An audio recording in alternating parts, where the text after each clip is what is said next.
Salut les copains. Euh, J'imagine que tout va bien chez vous. J'espère. Ici ça va. Il fait beau. J'ai une excellente nouvelle. Mon neveu qui a été blessé vient faire un barbecue chez moi demain. Donc on va aller les chercher en voiture parce qu'ils n'ont pas de voiture. Donc on va aller en ville les chercher avec ses parents, son petit frère. Et puis on va faire un barbecue à la maison. Voilà. Donc aujourd'hui, c'est jour de course. On va aller acheter de la viande, on va acheter je sais pas quoi, des saucisses, j'en sais rien. On va acheter ce qu'il faut. Voilà. Euh, c'est super, je suis content de le voir. Alors, ça, c'est la bonne nouvelle. La mauvaise, c'est que il a été voir le docteur pour ce qu'il a eu, pour ses brûlures. Et puis, on lui a dit qu'on lui donnait 45 jours de repos chez lui et qu'à l'issue de ces 45 jours, il retournait sur le front. Alors, je ne sais pas comment il va faire parce que, en fait, quand il va jusqu'à là, parce que toute la peau a été brûlée, il va jusqu'à là et il y a une semaine ou deux, il a fait ça et ça a déchiré sa peau en fait. Et ça saigne, ça a saigné beaucoup. Parce qu'en fait, si j'ai bien compris ce qu'elle m'a dit, la peau est dure, mais le dessus est très fin. La peau finale est très fine. Elle est en train de revenir, mais c'est très fin. Euh, Tout ça, ça prouve une chose, parce que j'ai eu la même chose avec l'autre neveu qui a eu la moitié de la cuisse enlevée, qui est retourné avec sa canne, et on lui a dit si tu as pu venir jusqu'à là, tu peux retourner en Ukraine. En fait, quand vous êtes dans l'armée russe, c'est pas comme en France en fait. C'est si vous avez un petit bobo ou un gros bobo, vous retournez au front. Vous êtes soldat, vous êtes soldat. C'est la mentalité comme ça. Euh, Ils vont pas vous dire bon bah écoute mon gars, t'as été blessé, tout ça, bah tu rentres chez toi. Non, non, ils vous soignent. Ils estiment que c'est fini, que c'est bon. Alors là, en l'occurrence, mon neveu, bah, je sais pas trop. Et puis vous retournez vous battre. Euh, j'ai su où il était, en fait, il était dans le sud, et là en ce moment, il y a une offensive qui est faite en ce moment, exactement là où il était. En dessous de la centrale nucléaire, là, à Zaporozhye, ou je sais plus comment ça s'appelle. Donc, bon. Il m'a dit s'inquiéter parce que, pour ses copains surtout, parce que là où il est, les Ukrainiens envoient de plus en plus de drones s'exploser sur des mines. Je sais pas comment ils les détectent, mais parce qu'il y a énormément de mines là où il est. Et eux, ils sont dans une petite forêt cachée là. Ils ont un canon, des armes légères, et c'est tout ce qu'ils ont. Ils n'ont pas d'armes anti-char. Ils ont une grosse mitrailleuse, je crois. Bon, alors il s'inquiète un peu pour ses copains parce que les Ukrainiens de plus en plus font exploser les mines et quand il n'y en aura plus, eh ben ils vont se pointer quoi. Enfin, c'est ce qu'ils pensent. Donc voilà. Donc on va. Je sais pas, j'hésite. Je sais pas si je vais en discuter avec lui demain parce que il est pas là pour. Il est là pour se reposer. D'après Elena qui l'a vu, je sais pas quand, là, il parle pas beaucoup, il a pas le moral. Je pense que ça l'a perturbé beaucoup cette brûlure. Euh, je lui avais donné, je vous l'avais dit ça, je lui avais donné mon Asin Para et je lui avais dit que ça m'avait toujours aidé, ça m'avait toujours sauvé la vie. Euh, enfin, j'estime. J'ai jamais eu de blessure importante grâce à ça. Et même quand j'étais flic, je l'avais sur ma tenue, donc je j'estime que j'ai jamais été blessé. J'ai reçu des balles, tout ça, oui, mais j'ai jamais rien de vital, quoi, jamais. Et donc j'en ai reçu une là, tiens, vous voyez, dans la main. Une au genou et une dans le ventre à droite. Donc c'est le gras du ventre quoi. Et le genou, bah, c'était pas comme ça dans le genou, c'est passé comme ça de travers. Donc ça a arraché la peau, mais ça n'a pas abîmé mon genou du tout. Donc voilà. Et puis Et puis je lui avais donné mon insigne parachutiste en lui disant que ça allait le protéger. Et je pense que ça l'a fait, parce que c'est pour ça qu'il n'est pas mort, je pense. Qu'il n'a pas été brûlé complètement. C'est pour ça qu'il dormait sur le côté gauche, dos à la porte, et qu'il a été brûlé dans le dos, et non pas le visage, les doigts, le devant. Enfin bon, ça aurait été bien pire. J'aime à penser que c'est grâce à ça. Voilà. Et je sais pas si, je sais pas s'il l'a toujours, s'il a été perdu dans cet incident de brûlure, s'il a été, je sais pas, mais c'est pas grave. Moi, tout ce que je veux, c'est que ça l'ait sauvé là. Et il n'avait pas été blessé pendant 2 ans et demi. Hein. Enfin voilà. Alors, pensez à vous abonner, pensez à mettre un pouce. De soin, partagez les vidéos sur vos réseaux sociaux si vous le pouvez. C'est juste un clic droit sur l'adresse YouTube qui est en haut de YouTube, l'adresse Google qui s'affiche. Vous cliquez droit là-dessus, puis vous la mettez sur votre Facebook ou sur votre, je sais pas, pour partager avec les gens.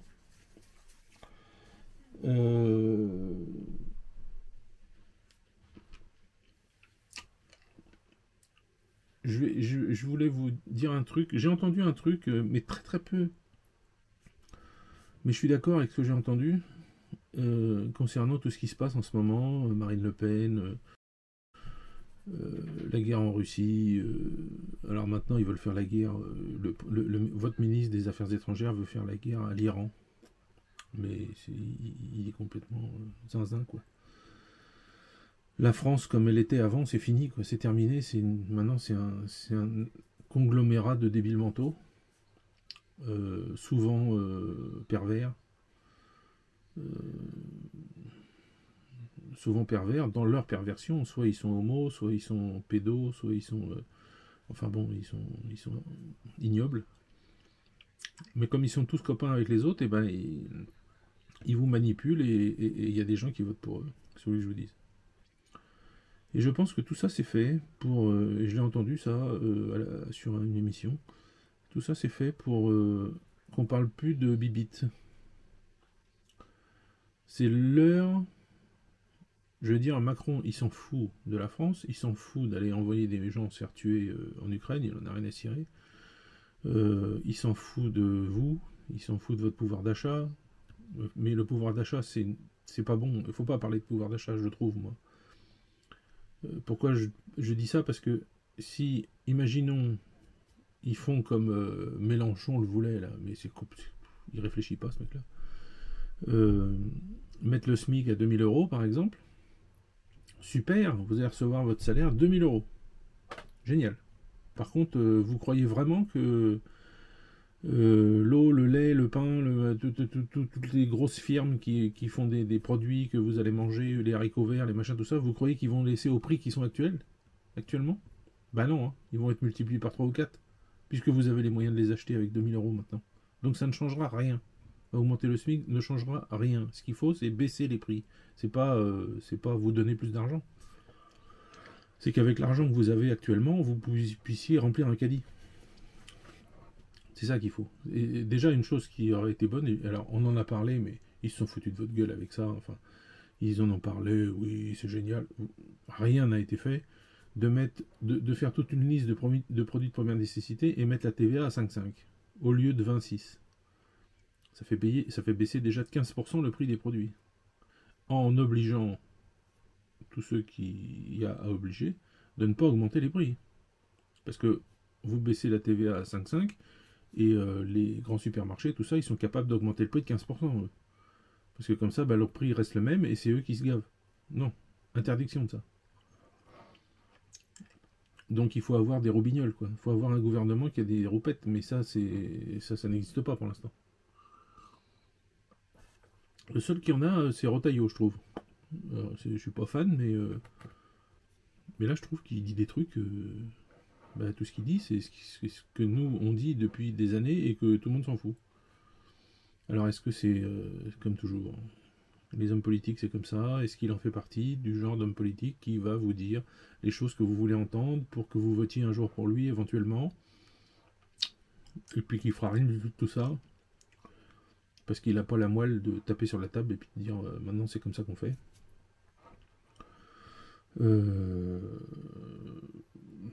Voilà. Et d'ailleurs, si vous regardez bien les raisons de la condamnation de Marine Le Pen, c'est dedans il y a écrit qu'il ne faut pas qu'elle soit, il faut pas qu'elle soit élue. C'est ce que dit la juge. Il ne faut pas qu'elle soit élue parce que ça apporterait quelque chose de mal pour la France, quoi. Mais, mais de quoi elle se mêle? C'est pas son problème, ça. Et Macron qui a été élu, ça apporte du bien à la France, vous croyez? Au moins, moi je m'en fous maintenant du RN, puisqu'ils ont retourné leur veste avec l'Europe, avec tout ça, donc ça m'intéresse plus.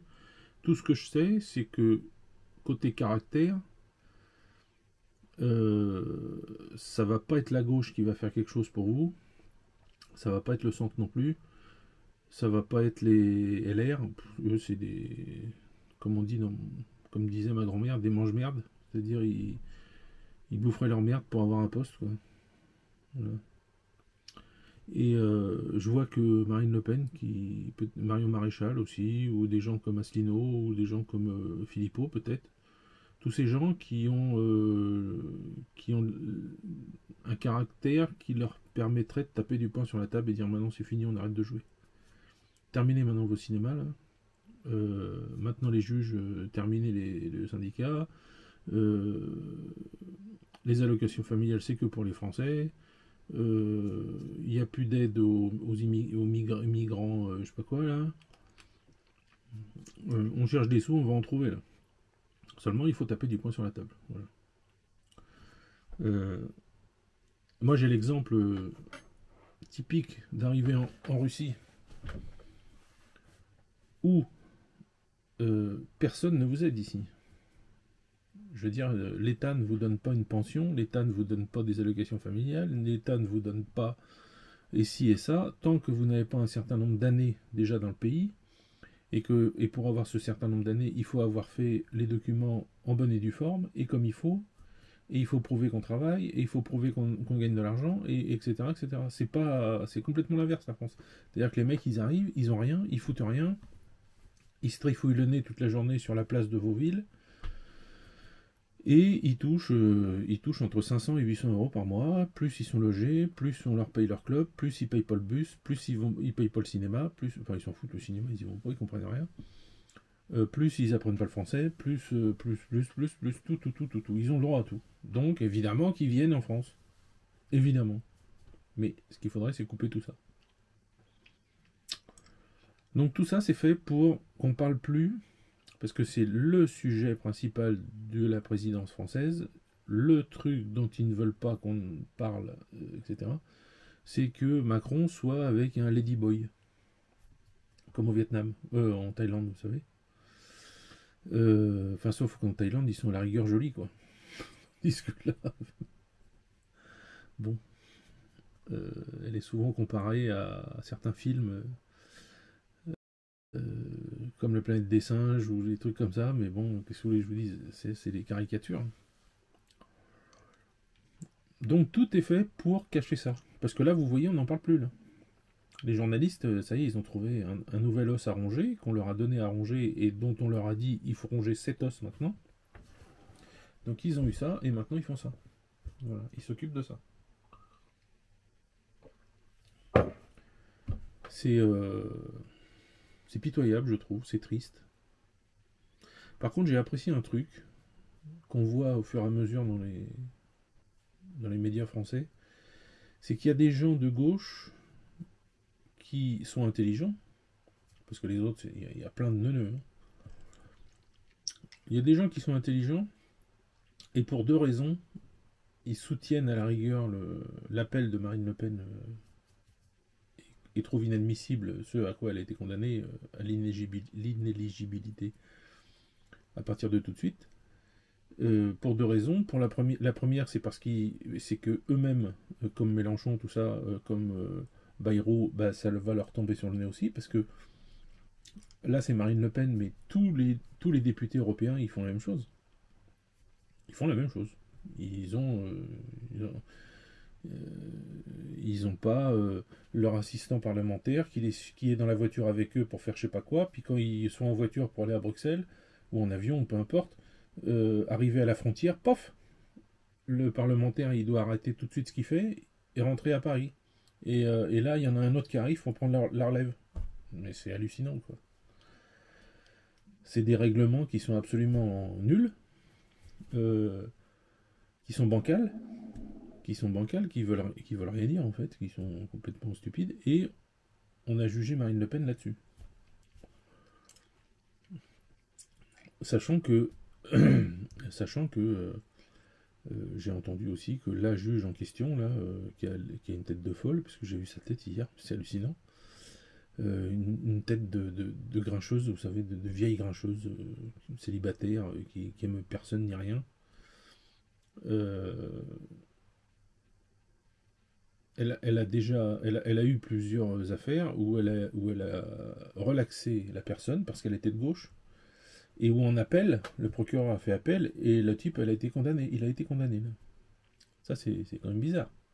C'est rare. Mais voilà ce que le genre de truc qu'elle fait. Donc, elle fait des jugements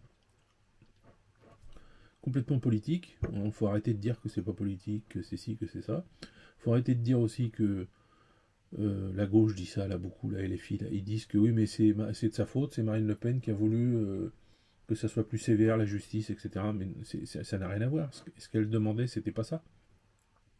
Ce qu'elle demandait, c'est que ça soit plus sévère et qu'on mette l'inéligibilité, oui, avec des gens comme Cahuzac, avec des gens qui ont piqué dans la caisse, qui ont piqué des sous, ce genre de personnes. Mais pas elle, elle a pas piqué de sous. Pas un truc insignifiant. Je veux dire, ça, cette histoire, en fait, n'aurait jamais dû aller devant un tribunal. Elle aurait dû se finir devant un tribunal administratif pour décider définitivement est-ce que on peut ou est-ce qu'on peut pas. Là, ils ont laissé le flou artistique. Et avec ce flou artistique, il y a des gens comme cette juge là qui se permettent de juger et de condamner des personnes. Ça, c'est hallucinant, quoi. C'est incroyable. Mais tout ça, je vous le redis, ça a un but, c'est qu'on ne parle plus de bibites. Voilà. Vous n'en entendez plus parler. Plus du tout. Ni aux États-Unis, ni. Enfin, du moins, peut-être qu'ils continuent à en parler là-bas, mais du moins, ça ne revient pas jusqu'à nous. En Russie, on n'en entend plus parler non plus. Bon, on n'entend pas. On a entendu parler de l'histoire de Marine Le Pen, un peu. Mais dans le sens où les Russes se moquent des Français en disant alors les Français, on donne des leçons de démocratie à travers le monde et puis vous faites des trucs comme ça. Vous vous foutez du monde ou quoi? Et je sais plus qui a dit Medvedev, je sais plus. Et il dit plus jamais vous donnez des leçons de démocratie à qui que ce soit maintenant, c'est fini. Terminé. Bon. Donc quand vous entendez parler de la République des juges, du pouvoir des juges, bah c'est ça. Hein. C'est pour ça qu'il faudrait vraiment, il n'y a qu'une solution, c'est supprimer les syndicats de juges. Voilà. Puisqu'ils ne sont pas capables d'être neutres, ils ne sont pas capables de juger les gens en toute impartialité. Quand vous jugez quelqu'un, vous devez mettre dans votre poche et de côté vos idées, et surtout ne pas les faire sortir, et surtout ne pas les utiliser, et surtout ne pas... Oui. Donc c'est hallucinant, quoi. C'est ça un juge. Comme disait, je crois que c'est Philippe de Villiers qui disait que... Non, c'est pas lui. Mais peu importe. Qui disait que maintenant, au jour d'aujourd'hui, vous allez au tribunal, mais vous pouvez avoir peur, quoi. Parce que même si vous êtes dans votre bon droit, si le juge sait que vous êtes au Rassemblement National, ou sait que vous êtes de droite, ou sait que vous n'avez aucun parti, mais que vous êtes de droite dans vos idées, vous allez vous faire allumer, quoi. Même si vous êtes victime. Vous voyez ? Je vous ai raconté dans une vidéo précédente. Je finis mon bonbon, ça fait du bruit. C'est un bonbon pour le mal de gorge, un truc au miel. Je vous ai raconté dans une vidéo précédente mes aventures avec le syndicat de la magistrature à Bobigny. Bah, c'est exactement la même chose. Les mecs ont leurs idées de liberté, de machin, que la racaille, il faut les laisser libres, il faut qu'ils continuent à agresser les gens, les petites vieilles et tout ça, c'est normal. C'est la jeunesse, faut que ça se passe. En gros, j'exagère, mais en gros c'est ça, puisque c'est le résultat. Et pour ça, ils sont prêts à tout, quoi. Quand moi, le juge me dit mais alors il a sauté, mais alors comme un singe alors. Vous voyez le genre de truc qui vous sort. Si vous dites oui, ben vous êtes mort. Tout de suite, il va vous allumer sur le fait que vous êtes raciste, que vous l'avez interpellé parce qu'il était noir, pas parce qu'il a agressé une dame de 95 ans. Non, non, non. Vous l'avez interpellé parce qu'il est noir. Enfin bon, et c'était comme ça tout le temps. Donc, je sais qu'il y a beaucoup de mes collègues dans le 93, même encore aujourd'hui, qui ne font pas de procédure parce qu'ils savent que ça sert à rien. Donc le mec il repart quoi. Voilà, donc vous avez des officiers de police judiciaire qui font pas les procédures, qui relâchent les mecs. Si c'est pas trop grave, ça sert à quoi? Perdre son temps, faire des procédures pour rien, il va être relâché de toute façon, on va perdre notre temps, on va mettre des mecs là au lieu qu'ils soient dehors à surveiller la voie publique, on n'est déjà pas assez. Vous voyez? C'est comme ça. Enfin voilà. Bon bah c'est ce que je voulais vous dire. Et ben nous aujourd'hui donc je vous ai dit les courses pour le neveu qui vient demain.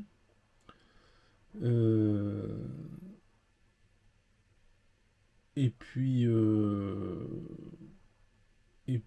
ah je viens d'avoir une réponse juste devant mon nez là, ça vient d'arriver de un truc qui s'appelle Focus. C'est une boutique qui est au centre de la ville à côté, qui reproduit des photos, qui fait un tas de trucs avec les photos, les photocopies, enfin, qui fait des stickers, plein de trucs.